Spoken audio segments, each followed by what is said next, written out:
Hello दोस्तों। तो my money India की तरफ से आप सभी का स्वागत है। इस वीडियो में हम लोग म्यूचुअल फंड्स फॉर बिगिनर्स देखने वाले हैं। इसका मतलब ये है कि एक बंदा जिसको बिल्कुल ही नहीं समझ में आता कि म्यूचुअल फंड क्या है, उसके लिए ये वीडियो हम लोगों ने लाया है, जो एकदम बिगिनर्स के लिए है। तो माई मनी इंडिया में हमारा यही ऑब्जेक्टिव है कि हम लोग आपके पास लेके आए ये सारा कंटेंट, जिससे आपका पर्सनल फाइनेंस स्ट्रांग हो। आप आपके इन्वेस्टमेंट के डिसीजंस, आपके सेविंग्स के डिसीजंस, टैक्स सेविंग्स के डिसीजंस, ये सब हम आपके लिए आसान कर पाए। उसी के साथ आप लोग वैल्यू फॉर मनी प्रोडक्ट्स कैसे बाय कर सकते हो और आपका पैसा किस तरह से बेटर यूज़ कर सकते हो, इसी के सारे टिप्स हम लोग आपके पास लेके आते हैं। तो ये वाला जो वीडियो है, इसमें हम लोग आपको बताने वाले हैं कि म्यूचुअल फंड्स एग्जैक्टली क्या होते हैं। तो यहाँ पे आप चार बंदे देख सकते हो। ऊपर वाले लेट से आप हो, ये वाले। उसके नीचे जो तीन है वो अलग अलग और लोग हैं जो इंडिया वाइड है। ऐसे करोड़ों लोग हैं या लाखों लोग हैं जो म्यूचुअल फंड में इन्वेस्ट करना चाहते हैं।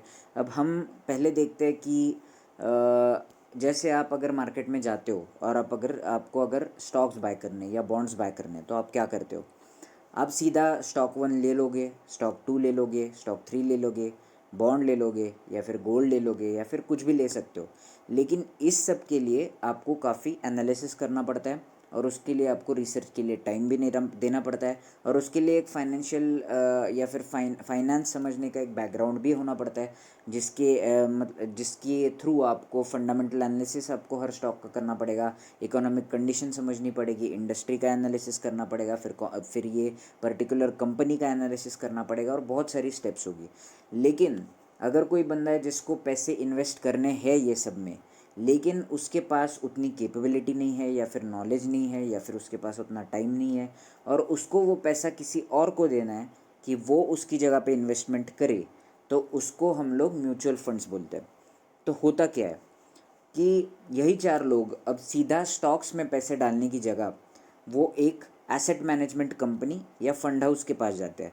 अब यहाँ पे इंडिया में ये फंड हाउस कौन से है, उसका एग्जांपल है ICICI प्रूडेंशियल, आपके पास HDFC है। यही आप अगर US में देखते हो तो फिडेलिटी, ब्लैक रॉक, वैनगार्ड, ये सारे वहाँ के बड़े नाम हैं।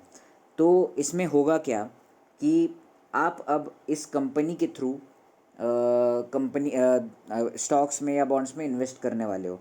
लेकिन होता क्या है कि आप आपकी कैश इस कंपनी को दे दोगे। अब आप एक एग्जांपल देखो कि आपने उनको 1,000 रुपये दे दिए। अब हर म्यूचुअल फंड का एक NAV होता है और उसके म्यूचुअल फंड के यूनिट्स होते हैं। अब आज अगर इस म्यूचुअल फंड का NAV चल रहा है 100 रुपये, तो आप अगर 1,000 रुपये देते हो तो आपको 10 टोकन या 10 यूनिट मिलने वाले इस म्यूचुअल फंड के। तो ये कंपनी आपसे 1,000 रुपये लेके आपको 10 यूनिट्स म्यूचुअल फंड के दे देती है। अब ऐसी चीज़ ये कंपनी सारे इन्वेस्टर्स के साथ करती है। इसका मतलब कि लाखों लोग आएंगे, और ये जो पूल्ड मनी आपको नीचे दिख रहा है, मतलब सारे लोगों का ये पूल्ड मनी है। मतलब आप 10,000 आपने डाले, किसी और ने 20,000 डाले, आपकी सोसाइटी में से किसी ने डाले, आपके दोस्तों ने डाले, कहीं और दूसरे स्टेट में कोई बंदा बैठा है उसने डाले, ये सब ने मिलके करोड़ों में रुपए इसमें डाले। अब ये पूल्ड मनी कहाँ जाता है? तो ये म्यूचुअल फंड कंपनी या फिर ये एसेट मैनेजमेंट कंपनी क्या करती है, तो ये जो है वो बाद में इन्वेस्ट करती है। वो किस चीज़ में इन्वेस्ट करेगी? वो इक्विटी में इन्वेस्ट कर सकती है, मतलब स्टॉक्स में इन्वेस्ट करेगी। अब वो आइदर इंडिया के स्टॉक्स में इन्वेस्ट करेगी, US के स्टॉक्स में इन्वेस्ट करेगी, या किसी और कंट्री के स्टॉक्स में इन्वेस्ट कर सकती है। फिर वो लार्ज कैप में इन्वेस्ट कर सकती है, स्मॉल कैप में, मिड कैप में, किसी भी तरह के स्टॉक्स में इन्वेस्ट कर सकती है। वो बॉन्ड्स में भी इन्वेस्ट कर सकती है, वो गोल्ड में इन्वेस्ट कर सकती है, मनी मार्केट इंस्ट्रूमेंट्स, और भी एसेट क्लासेस होते हैं। उसको एक ऑल्टरनेटिव्स नाम की एक एसेट क्लास की कैटेगरी भी होती है, जिसमें और अलग तरह के जो एसेट क्लासेस है वो वहाँ पे इंक्लूड होते हैं।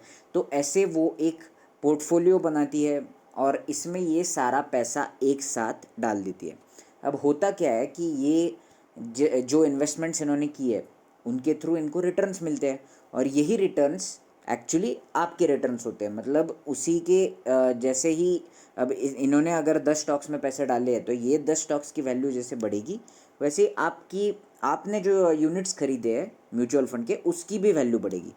तो इस तरह से वो वैल्यू बढ़ती जाएगी। लेकिन बीच में ये एसेट मैनेजमेंट कंपनी क्या करेगी, अब जैसे अगर उनको लगा कि कोई प्रॉब्लम है या फिर कोई स्टॉक अच्छी तरह से परफॉर्म नहीं करेगा, वो कंटिन्यूस बेसिस पे एनालिसिस करती रहेगी, तो वो उनका पोर्टफोलियो भी चेंज करते रहेंगे। तो आपको किसी भी चीज़ की ज़रूरत नहीं है सोचने की कि हमारे पैसे कहाँ जा रहे हैं, क्या हो रहा है, क्योंकि आपने आपके पैसे एक्सपर्ट को दे दिए और वो एक्सपर्ट नीचे एक पोर्टफोलियो बना रहा है जो पूल्ड मनी का पोर्टफोलियो, मतलब आपके लिए स्पेसिफिक पोर्टफोलियो नहीं है, उस पर आपका कोई कंट्रोल नहीं है। मतलब जब आप इंडिविजुअली किसी स्टॉक में पैसा डालते हो, लेट से आपने आपका 10% पैसा इन्फोसिस में डाला और 10% पैसा टीसीएस में डाला, तो आप अगर चाहो तो वो पैसा निकाल सकते हो। लेकिन अगर ये एसेट मैनेजमेंट कंपनी ने 10 कंपनीज़ में पैसे डाले तो आपका ये इंडिविजुअल कंपनीज़ पे कोई कंट्रोल नहीं होता।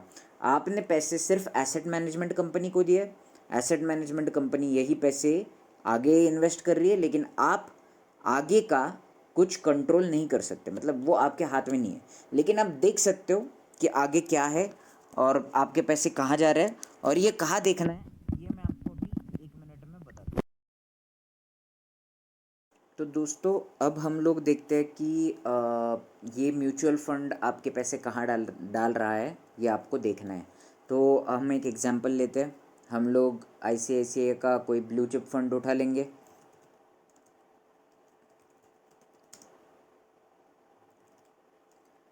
तो ये हम लोग blue chip fund growth pick करते हैं इनका। अब आपको क्या करना है कि इसका पोर्टफोलियो देखने के लिए आपको इसके बाद लिखना है मॉर्निंग स्टार। अब ये मॉर्निंग स्टार पे आप जाओगे, यहाँ पे आपको ये फंड मिल जाएगा। अब आपको देखना है कि आपके पैसे जा कहाँ पे रहे, तो आप क्लिक करोगे यहाँ पे डिटेल्ड पोर्टफोलियो पे।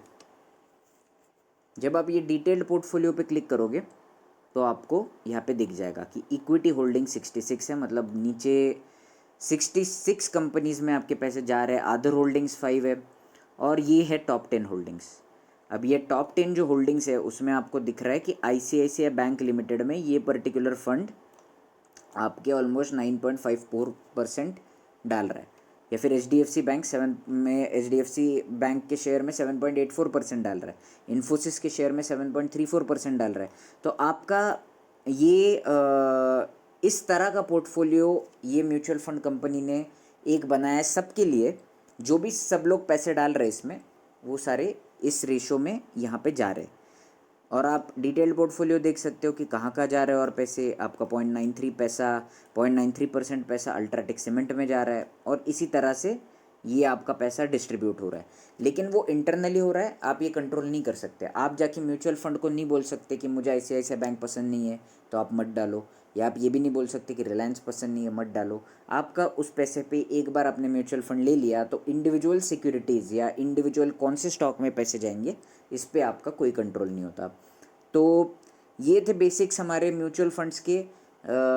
होपफुली आपको ये वीडियो काफ़ी अच्छा लगा होगा, और इसी तरह से हम लोग आपको एजुकेट करते रहेंगे। इसके बाद हम लोग और डिटेल्स में जाएंगे म्यूचुअल फंड्स के, कि आप लोग एनालाइज कैसे कर सकते हो, आप इनका पोर्टफोलियो कैसे देख सकते हो, और काफ़ी सारी चीज़ें इसमें आएगी। लेकिन ये बेसिक्स थे और ये आपको पता होना चाहिए, क्योंकि आपका पैसा कहाँ पे जा रहा है, किस फंड में जा रहा है, और ये फंड आपके पैसे कहाँ पे इन्वेस्ट कर रहा है, ये आपको पता होना चाहिए। इसलिए हम लोगों ने ये वीडियो बनाया। अब इसी तरह हम लोग आपके लिए और भी नॉलेज लाएंगे, तो फॉलो करते रहिएगा, सब्सक्राइब कर दीजिए चैनल को, और ये वीडियो भी लाइक कर दीजिए। थैंक यू दोस्तों।